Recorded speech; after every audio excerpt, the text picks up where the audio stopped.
baksam.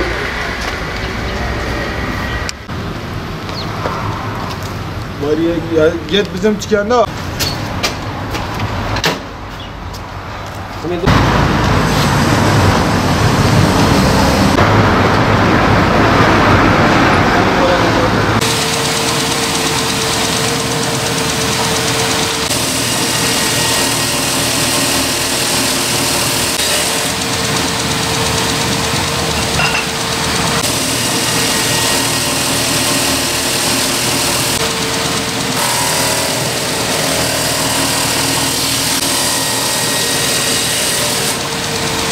Montajımızı burada yapıyoruz. Bütün kesimimizi burada yapıyoruz. İmalatımızı burada yapıyoruz.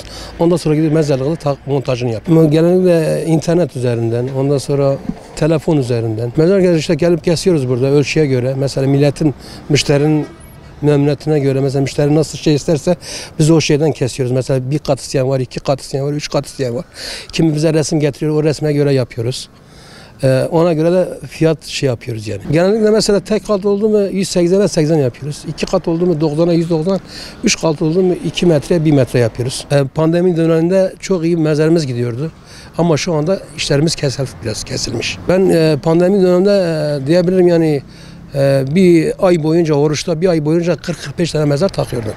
Bu sene mesela oruçta ben ancak 8 tane taktım yani. Ya bir mezarı mesela burada 2 günde yapıyoruz, 1 günde takıyoruz yani. Ölüm bile pahalı olmuş, doğru da ölüm bile pahalı olmuş. Bize şu anda gri var, Marmara var, Afyon var, Afyon beyazı sarı var, ondan sonra Belanko var, Selason var, Kayanto var, Grado var. Biz Afyon'dan ham getiriyoruz, işte burada işletiyoruz. Bir mezar taşı epey aşaması var mezar. Afyon'dan getiriyoruz mermeri, özellikle Afyon'dan getiriyoruz. En çok gri tükeniyor. Afyon grisi dediğimiz mermer tükeniyor. Mezarın yapımı gene en azından yani bir 2 gün sürür yani. Montajla birlikte 3 gün gider.